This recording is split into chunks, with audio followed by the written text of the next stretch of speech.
जब भगवान ने ली मोची की परीक्षा। यहाँ एक प्रेरक प्रसंग के जरिए में हम आपको एक ऐसी ही कहानी बता रहे हैं।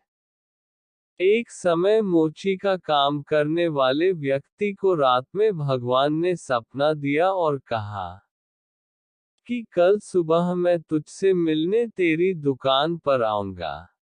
मोची की दुकान काफी छोटी थी और उसकी आमदनी भी काफी सीमित थी।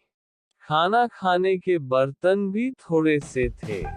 इसके बावजूद वो अपनी जिंदगी से खुश रहता था। एक सच्चा, ईमानदार और परोपकार करने वाला इंसान था। इसलिए ईश्वर ने उसकी परीक्षा लेने का निर्णय लिया। मोची में सुबह उठते ही तैयारी शुरू कर दी। भगवान को चाय पिलाने के लिए दूध, चाय पत्ती और नाश्ते के लिए मिठाई ले आया। दुकान को साफ कर वह भगवान का इंतजार करने लगा। उस दिन सुबह से भारी बारिश हो रही थी। थोड़ी देर में उसने देखा कि एक सफाई करने वाली बारिश के पानी में भीगकर ठिठुर रही है। मोची को उसके ऊपर बड़ी दया आई और भगवान के लिए लाए गए दूध से उसको चाय बनाकर पिलाई। दिन गुजरने लगा। दोपहर 12 बजे एक महिला बच्चे को लेकर आई और कहा कि मेरा बच्चा भूखा है, इसलिए पीने के लिए दूध चाहिए। मोची ने सारा दूध उस बच्चे को पीने के लिए दे दिया।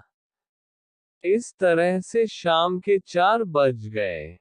मोची दिन भर बड़ी बेसब्री से भगवान का इंतजार करता रहा।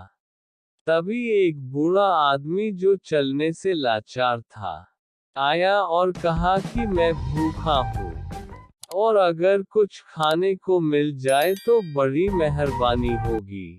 मोची ने उसकी बेबसी को समझते हुए मिठाई उसको दे दी। इस तरह से दिन बीत गया और रात हो गई।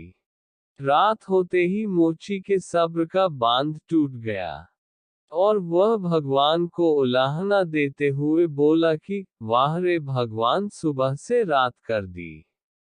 मैंने तेरे इंतजार में, लेकिन तू वादा करने के बाद भी नहीं आया।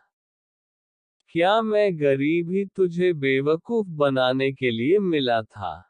तभी आकाशवाणी हुई और भगवान ने कहा कि मैं आज तेरे पास एक बार नहीं, 3 बार आया और तीनों बार तेरी सेवाओं से बहुत खुश हुआ। और तू मेरी परीक्षा में भी पास हुआ है, क्योंकि तेरे मन में परोपकार और त्याग का भाव सामान्य मानव की सीमाओं से परे है। इस कहानी से हमको ये शिक्षा मिलती है कि किसी भी मजबूर या ऐसा व्यक्ति जिसको आपकी मदद की जरूरत है, उसकी मदद जरूर करना चाहिए। क्योंकि शास्त्रों में कहा गया है कि नर सेवा ही नारायण सेवा है, और मदद की उम्मीद रखने वाले, जरूरतमंद और लाचार लोग धरती पर भगवान की तरह होते हैं, जिनकी सेवा से सुकून के साथ एक अलग संतुष्टि का एहसास होता है। तो ऐसी ही कहानी सुनने के लिए हमारे चैनल को सब्सक्राइब करें, लाइक करें और शेयर करें।